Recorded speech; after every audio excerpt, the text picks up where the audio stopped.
Hey, want to hear the most annoying sound in the world?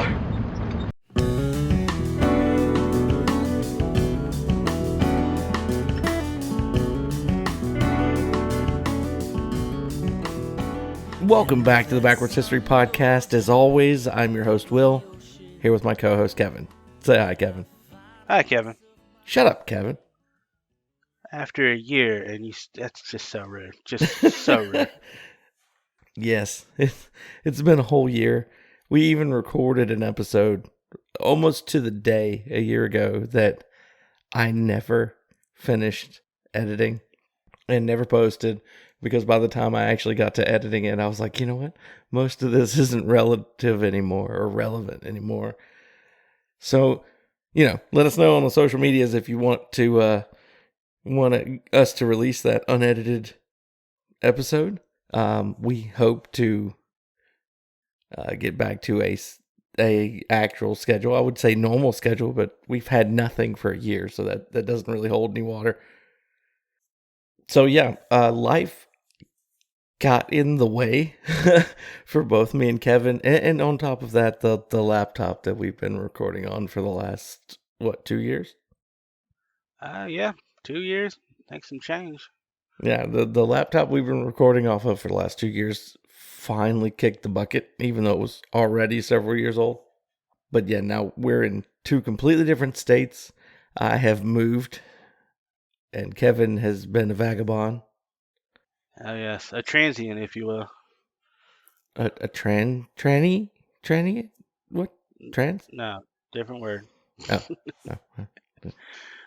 You said it, and my ears perked up. I Thought bet they things had do. changed massively since last year.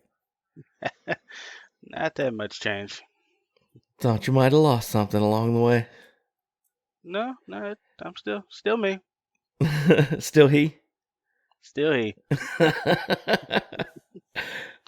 But certain situations that have happened recently, not for us personally, but in the world at large, we felt like it was a really good time to come out of unintentional retirement. Hibernation, if you will. Yeah, hibernation is probably more appropriate because we never wanted it. We kept talking about recording and nothing ever lined up. Never manifested. So, yeah, we want to get in on this whole situation about the Texas school shooting, the Robb Elementary School, wasn't it? I believe so. And we wanted to discuss how bad people do bad things, regardless of what implements are available, I guess. Bad people will find ways to do bad things. But before we get into that, I want you to tell you to go like, share, subscribe, go leave us a rating, go leave us a comment, get us back in to the rotations of showing up for searches and things of that nature. Help us out. Go do those social media thingy things. Go let us know if you want that unedited, unreleased episode. And yeah. So in our research after this school shooting situation happened, we found that guns aren't the problem. Imagine that. Kevin, that was your cue. Oh. Sorry, I might be a little out of practice on this. Then we're not face to face, so you can't get the subtle cues. Yeah, there are no visual cues for me to pick up on at the moment. As Will Fucking do your said, shit, Kevin. we're in two different states at the moment.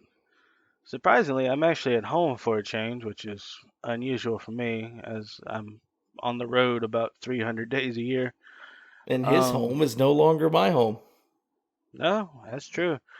As Will mentioned, life kind of came at both of us at the same time, and in the last year, William has got a pretty cool job over in Alabama. Uh, his life's going pretty good. New house, new ride, all that. I've been promoted to archaeological field director now. It's just a fancy title for paperwork, bitch. Um, you know, you So got he does all of the dirt digging bitch paperwork. exactly, and I do it better than most. So, you know, they make me do it Most all of it. being those that don't do paperwork. Yeah, there's a lot of people who don't do paperwork, and I've almost finished a master's degree in history. So it's while we haven't been releasing our podcast on our weekly schedule that we've been wanting to, please trust that we have not been lazy. We have been very, very busy. Working Um, our ever loving asses off, okay? oh yeah. I, for the record, I lived in a hotel with 2 dogs, 2 children for 3 months. And that's part of the reason recording didn't happen. So yeah, it's been a rough go. Oh, that's you must have the patience of a saint, my friend. Like, Well, thankfully they had a oh, pool that I could, wear the children out in. there you go. Eh, Anyway, as Will mentioned, uh, the recent massacre in Texas, it, it's it's sad to say, but I feel like we as a society are starting to become a bit desensitized to the senseless killing of innocent bystanders and defenseless people. And this is very evident in how people on all sides, not just one particular group or one particular, political party or whatever, like as soon as this latest tragedy happened, they immediately went into, well, how can I spend this for my benefit? Like the politicalization of this massacre happened so quick it made my head spin because you have a day or so after the incident, the governor of Texas is giving a press briefing, and who else but our favorite anti gun gun nut, Beto O'Rourke, interrupts the governor of Texas Good to do old some beta grand male O'Rourke. right to do some grandstanding because he's currently running for governor of Texas, and he seized on the opportunity to get his name out there to show he's trying to do something. He hasn't told us exactly what, but he's trying, and He it's already told us. Remember, it was hell yes, we're gonna take your AR-15s and AK-47s. it's exactly verbatim. But to use that tragedy as a means of gaining political momentum in your race for governor of Texas is it is morbidly shameful. I just I really can't put it into words. Just how utterly disgusted I am by people's reaction to this tragedy. Of how can this tragedy benefit me? Is the mindset so many people are going into on this, and it's like I said, morbidly shameful. But as history shows us, anytime there is a mass shooting, people jump the gun and use it as an opportunity, pun intended, to to promote the anti gun movement to try to gain some kind of footing on gun reform. And it's always the same story. We don't know what we need to do, but we need to do something about these guns. And they never tell you what they want to do, because if they told you what they wanted to do, you wouldn't want them to do it. That used to be the case. Right. But it feels like now they're saying the quiet part out loud. They actually say what they want to do, which is to ban guns, to ban what they call, air quotes, high capacity magazines, which is anything higher than 10 rounds. So yeah, they're actually now, because it happens and because we've gotten so desensitized, they'll say the quiet part out loud. Exactly. And because the latter approach wasn't working. because if they come out and before and say, "Hey, this is what we want to ban all these guns," which, if you read the Constitution, is a clear violation of the Second Amendment. What's that part it says about infringement there, Will? Shall not It's be pretty cut. Yeah, infringed. sounds pretty cut and dry to me. Like, don't don't really see how you can misinterpret that one. You know, Something about commas and stuff.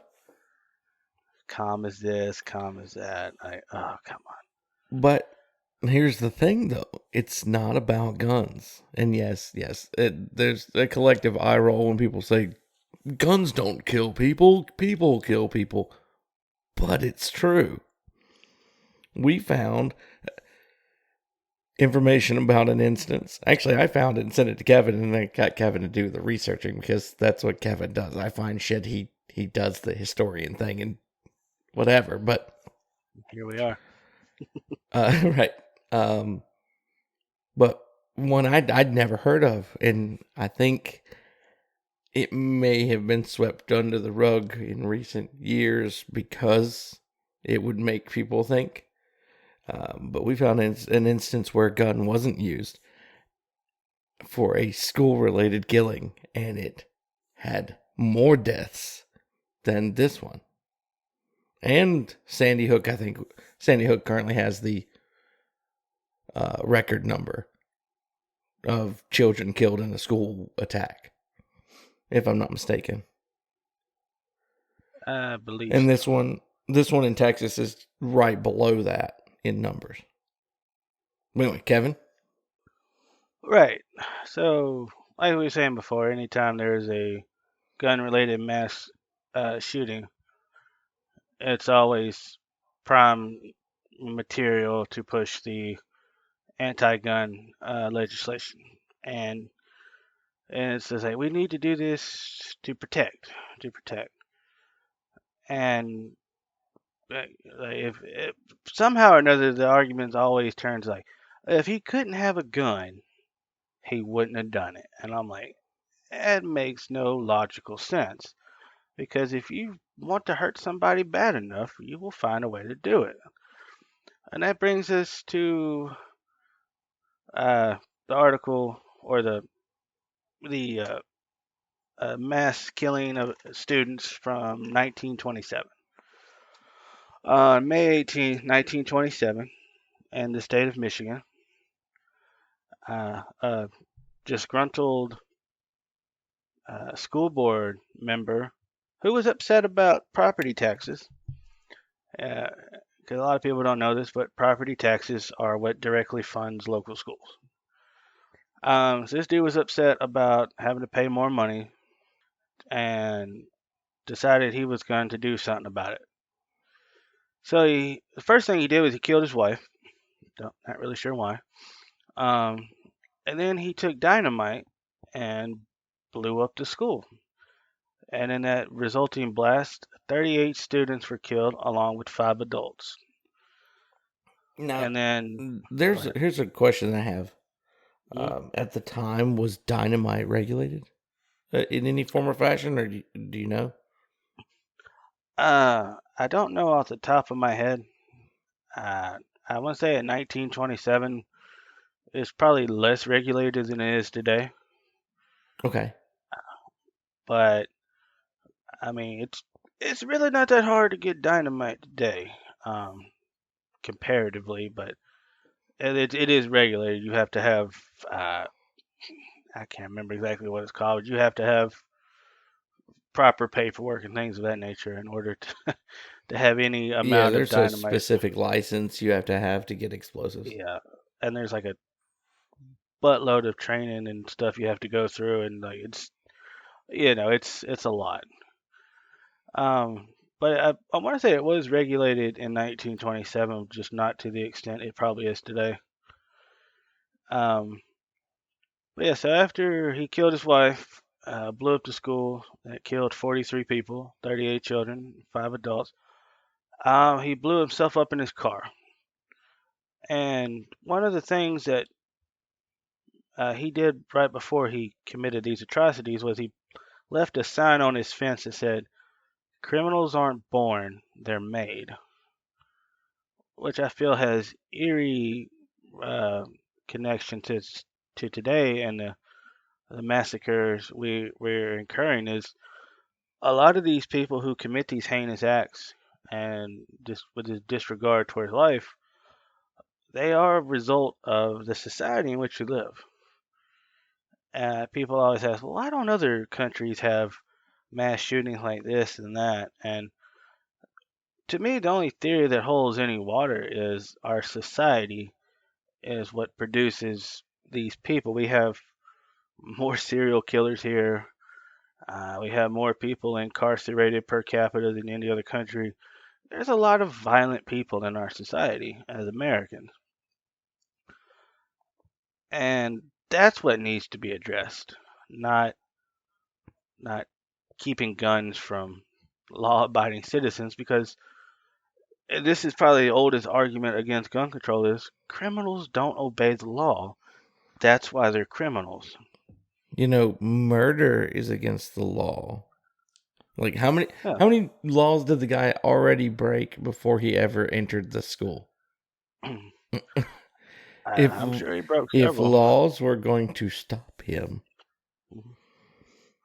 they would have stopped him. And as of the recording of this episode, I know the sheriff's department, they're being investigated about Being absolute response. fucking pussies. Okay, I'm gonna come out and say this on the podcast. This is not getting edited out. No. The sheriff's department are a bunch of fucking pussies. Okay, pussies. Which once again kind of derails the argument of, oh, that's what the police are for. They're here to protect you. Not if they won't show Bingo. the fuck up. I mean, If the last several years have taught us anything, that the government cannot, and most of the time will not, protect you and your family, but what they will do is go after your best means of trying to do it yourself, aka a gun. exactly. But like I said, the sheriff's department is currently being investigated for their lack of a response. Is the only thing I could really tell you what it is. Even though back in December they did a live shooter drill, I believe. It was actually sooner than that. It was in March. Oh, March. Oh, okay, dang. So Yep, they got active shooter training and school shooter training back in March of 2022. Wow,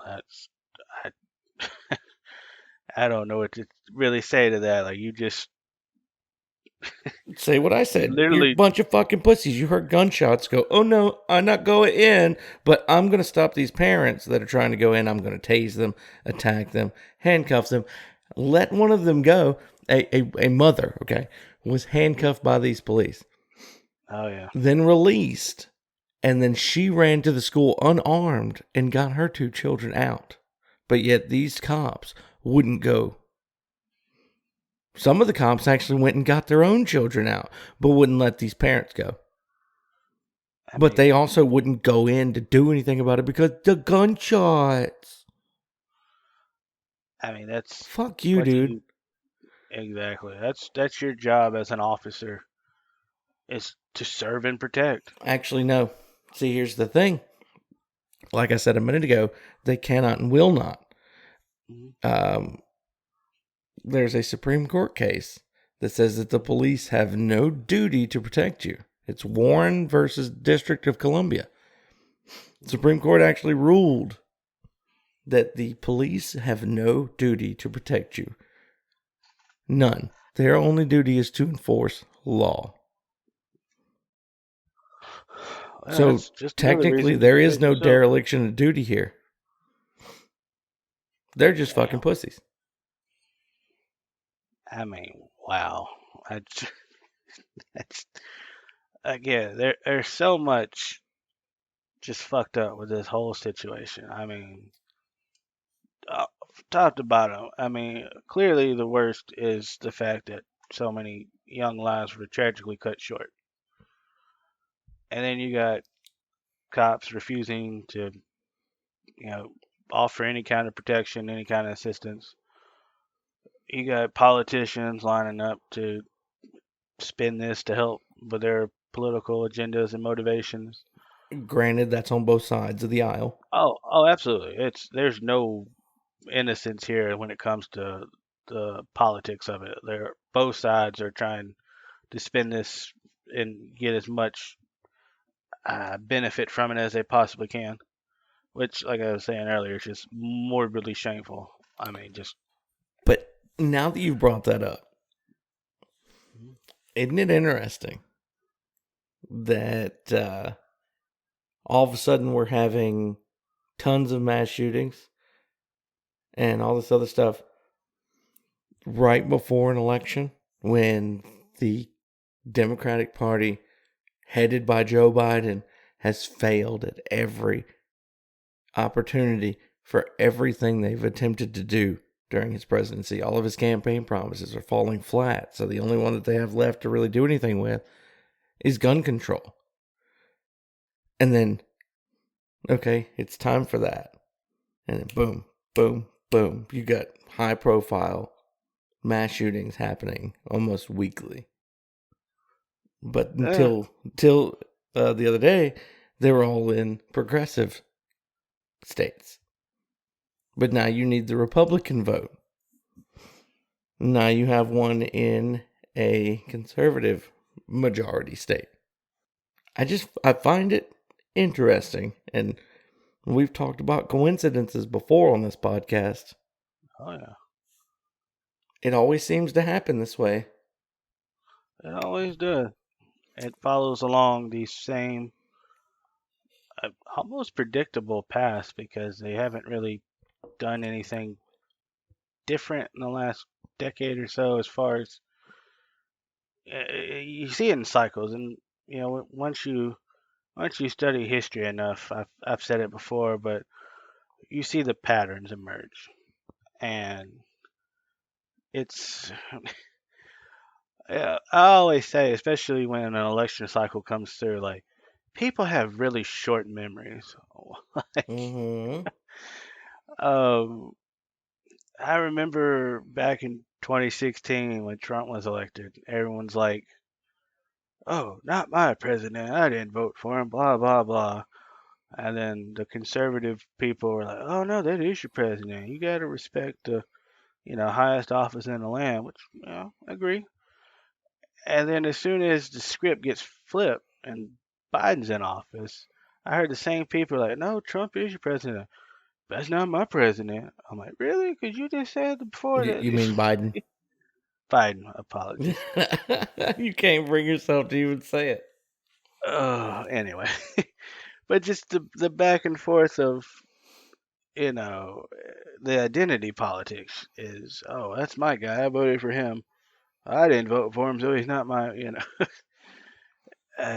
but the short memory thing of, didn't this seem familiar? Didn't we go through this like 2 years ago kind of thing? And of course, we also went through the election was stolen, blah, blah, blah, in 2016 when Trump won. And then when Biden won and the shoe was on the other foot, there's no way that anybody could ever steal an election. Didn't you just say that it was stolen a couple of years ago? Like it's okay if I do it, but if you do it, it's wrong.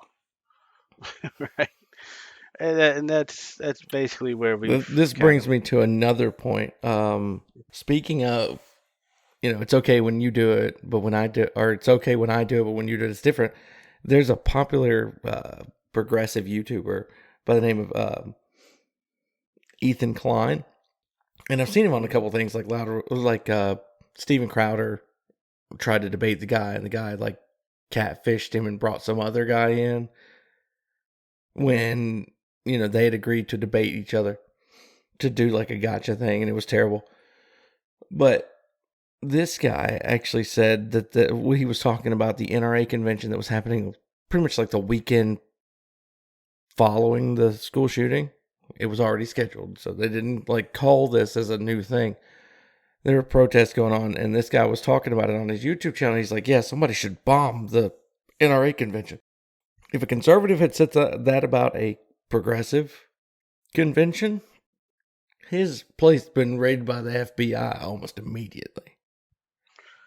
Oh yeah, I saw an article about that the other day. Didn't Coleon Noir did a video about it. Yeah, I think I Which watched that. I'll post I'll link the Coleon Noir video on our Facebook page. But yeah, I have to agree with you. Had it, been the other way around, oh dude, we're getting raided. There's investigations. It's there's certainly a double standard when it comes to, if it's not so much what said, but who said it kind of thing, And It's ridiculous. It is. Because that is a call to action. That's not covered under the First Amendment. Oh, no. It's not. It's not. I think where a lot of people get confused about the First Amendment is, yes, you've had the freedom of speech, but it is regulated as far as what can and can't be said in certain ways. Like, I think the classic example is you can't run into a theater and yell fire. Yeah, you can't yell fire in a crowded theater unless there's a fire. Unless there's a fire. That constitutes an emergency. Right. But yeah, it's the same thing. Like, you can't make threats like publicly like that and I was just joking. Like that's not how that works. I don't see why that's so difficult for people to understand, but yeah, I like what he said because I don't like guns, so it's fine. Like, no, that's not how that works. That's another thing. I get upset. Like, I get tired of hearing about like, oh, all supporters of Second Amendment must support the NRA. No, I don't. I don't see how those two correlate. No, the one that gets me is if you're a supporter of the Second Amendment, then you support the killing of children. Excuse me? Again, how does that correlate? There's no correlation. Exactly. Yeah, I have two of them, thank you. And I would be the first one to show up on that campus with a fucking AR-15 strung across my chest if the police weren't going in to get my babies. I damn sure was. And let's just say they best not stand in my way. I'm not being a badass, but there's any parent will tell you that when it comes to their children, that it don't matter. And I'm pretty certain that in a situation like that, to me, it would not matter. No, my life is secondary, which is supposed to be the attitude that the police have. As far as what the romanticized version of him, what they closed this guy in a room full of kids, and we're like, okay, well, we've got him, sequestered to this one room, so we can back off now. Basically saying, okay, here's a room for children for you to kill, so you don't kill the rest of them. Excuse me, what? As when I guess they were okay with quote unquote acceptable losses, as long as they weren't harm's way. They weren't part of the losses. Exactly. Fucking cowards.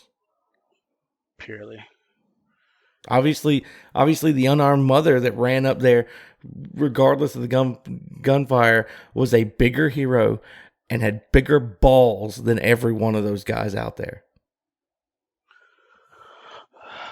I had more. So I could come back to this all day long. I could, yeah. So, but like we were talking before we started recording, having the ability to defend yourself is paramount. I guess to a healthy life, really, if you're gonna break it down to its most basic elements. But I started telling Will a story, and he's like, "No, save it for the episode." I'm like, "All right." Oh, that's right. It fits pretty well.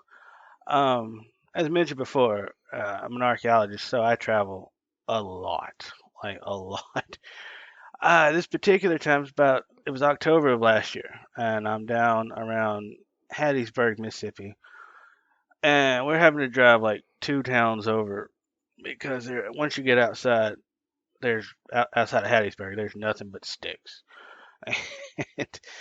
They put us up at one of the worst hotels I have ever stayed at. It was, I mean, just, ugh. It was under a massive renovation. Honestly, they shouldn't have been open at the time because you'd walk by rooms that were wide open when they're in there remodeling, and it's just like it's horrible. But in a terrible part of town, a lot of suspicious characters walking around. Let's say it that way. Um, but the area we were working was a hunting property, and they were looking to try to sell it to some business, blah blah blah, whatever. We were out there working, and one day we came across a really large wild pig, wild boar, and if you've never seen one of those, they are incredibly dangerous, incredibly powerful animals with a short temper. Um, so out of for protection, I was carrying my shotgun with me. Because let's be honest, a nine's just not gonna put one of them things down unless you pop it right between the eyes. A whole But lot of them, maybe. right, even then, you probably just gonna piss it off. Let's be honest. Or at least you don't want to run the risk of just pissing it off. It might take it No, down, but you don't even want to run that risk. no, because I've seen some get shot with AR-15s and keep running. Like that's Well, to be fair, the insane. 9 mil is bigger than an AR-15 round. Right, Suck it, liberals. That's the truth. that's the truth. But I had my shotgun and I was in my room. It was like 2 in the morning, and it was a little hard to believe, but I was awoken. Some dude trying to crawl through my fucking window. Like I was like, Wait, what the what? fuck is? Seriously? Yes, seriously. Like I had to. It's like 2:30 in the morning, and I'm dead asleep because it's hot out there, and we've working 8 9 hours a day, and I hear something at my window, and I was like, it you know it jolted me awake because I was already on edge being in this place. There's some bitch trying to open my window. Oh, I jump up real quick, and I'm like, "Yeah, what do I do? What?" And I'm like, oh wait, I have protection, you know. And I announced to him, hey, get out of here, let him know I'm awake, and hopefully that'll scare him off. But no, that wasn't enough. And so I make it known that hey, I have a firearm and I will use it if necessary. That dude bolted away so quick that it was it's just it was almost like a Bugs Bunny cartoon. I imagine it was like a trail of dust behind him. He ran off so quick. But that's the thing, like uh, he wasn't threatened by the fact that there was someone in the room and they were awake and they were aware that he was trying to come in. Didn't bother them whatsoever. It was as soon as he found out that that person had a means to protect himself is when he was like, "Oh, I gotta go." Yeah. Yeah, the threat of extra holes in your body tend to have that effect. And even if he Right, had broken in, you know, robbers, people who break and enter, tend hmm to not do it again after they've been right, shot. right. Just saying. And to be perfectly honest, I ain't got shit worth stealing. I damn sure ain't got shit worth getting shot over. When I travel light. It's mostly work clothes. Like that dude would have been sorely disappointed. That's all I can tell you. You know. But yeah, that have that real world experience of hey, I'm so glad I had this firearm to protect myself with. I'm very thankful I didn't have to use it, but I, knowing that it was there brought me a lot of comfort. I'm Because with you as on you that might, though, man. Because in all the traveling that I've had to do recently to places where I could not take it with me, Mhm. you get in a sketchy area and then it's like, wait a minute, crap, and this ain't Right, Alabama no more, or in your case, this ain't right. Mississippi no more. But like I said, to have been in a situation where I was, like I said, I was able to have a weapon to defend myself. Because for a brief moment, because when it happens, you don't expect it, of course. and you're like, oh my God, someone's breaking in. Like, what do I do? And then you're like, oh, wait a minute, I have this gun here. But for that brief second, you're like, oh shit, this is really happening. And that fear and that panic really grips you, and you're like, oh fuck, like what's going on? You don't know who that is. You don't know what they're trying to do. You know what I Yeah, I mean? have no clue what their intentions are. Right. And thankfully, once I announced that I had a weapon, he gone. Like, I mean, he never saw me. I never saw him, but he never saw the gun. But he's like, oh, that dude says he's got a gun. I'm out of here. I got. He wasn't gonna risk it. But to have been, like I said, in that situation where a gun de-escalated the situation. I didn't have to try to find a weapon or, I guess I'm going to use this lamp by my bed or something. No, it was used for its intended purpose, which was to protect me. And thankfully, no one was hurt. There was no loss of life. But it just shows that yes, guns do protect people. Guns do save lives. Oh, but to hear the media say right now, there's no legitimate, uh, I wouldn't say non-sporting purpose or sporting purpose or whatever, Hmm. to have an AR-15 or anything of that nature. You could have easily have used an AR-15 at that point in time, Yeah, and been fine. because like, Yeah, go ahead. go ahead. Well, like you're saying, like, while the 9 millimeter is a larger round, the AR-15 has greater capacity.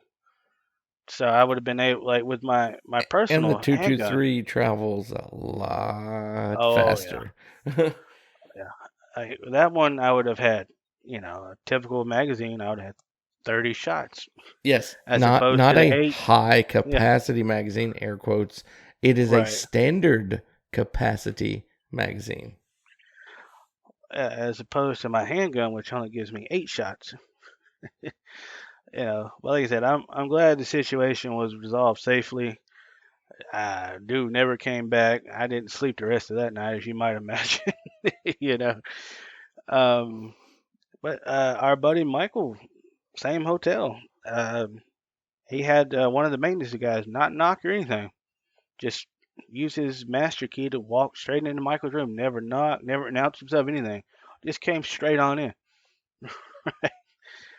And that again, very, very frightening, very startling experience. Like someone just decided they were gonna come into my room or to my dwelling. Like, what the fuck, Like, I mean, shit happens sometimes, and you're gonna want to be prepared. And I'm so thankful I was, because like I said, he wasn't gonna stop just because I announced that I was there and I was aware of what he was doing.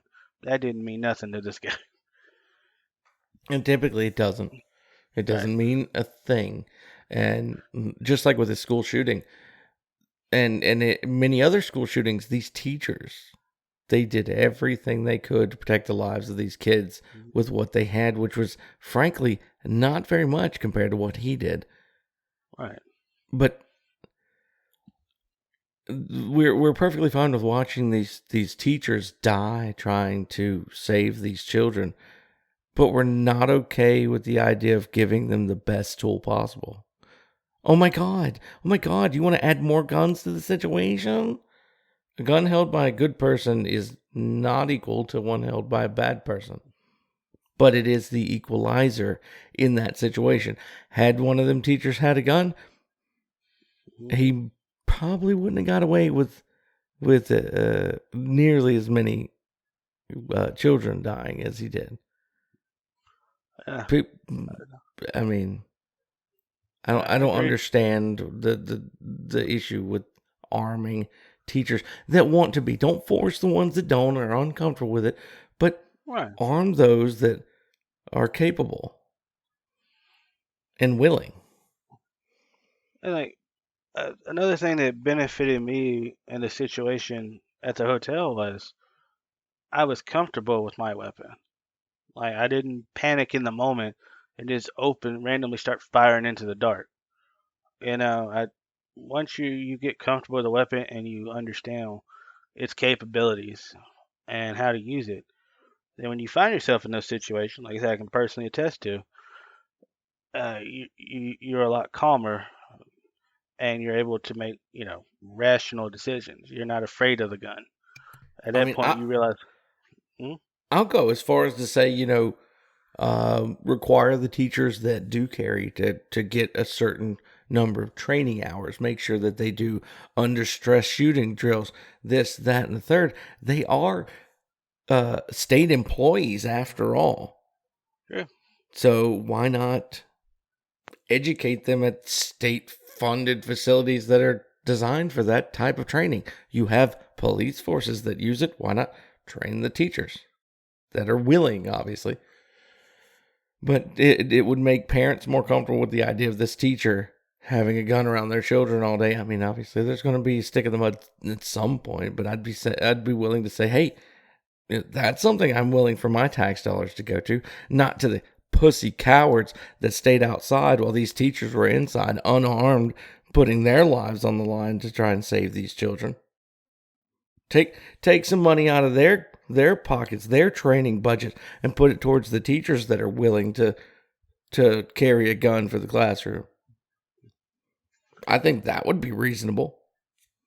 Yeah, I mean, like we said at the beginning, the issue isn't that these people who commit these atrocities have guns. It's the fact that they're fucking crazy. And it gets back to that other argument of how mental health is so stigmatized. Like, people are afraid to go and seek help in many cases because of how they'll be viewed by society. Or the symptoms of their mental illness are explained away as that's just who they are. Like a man wanting to call himself a woman, or a woman wanting to call themselves a man wanting his pecker cut off and turned inside out in order to be able to say he's a woman when he's still not a woman. There's a lot of things that are definitely markers for mental health issues that are just being turned into, what's the word? Turned into the new thing to be. I don't know. I'm at a loss, but you get what I'm saying. Yeah, I'm tracking with you. You're smelling what I'm stepping in. Hopefully, you guys are too. I'm happy we almost went to a whole hour on this episode. I am too. Especially after a year. It's obviously me, Kevin, have missed talking like this. Oh yeah. I look forward to doing this more. I've missed this a lot. Oh, so much. Like, so much, man. I like my setup a lot more now. I do too. I'm happy with what I got because it's a lot easier to work and maintain everything instead of trying to. Don't get me wrong. I enjoyed when we first started, but we only had one microphone and had to sit really close to each other. I appreciate not having your knee next to my man That's parts. exactly what I was thinking. Yeah, like we really had to put some trust in one another, not to sneeze too quick or something. Oh God! But with that, as always, we don't want to tell you what to think. We don't want to tell you how to feel. We don't want to do your thinking for you. We want you to do your own research, form your own opinions, trust but verify.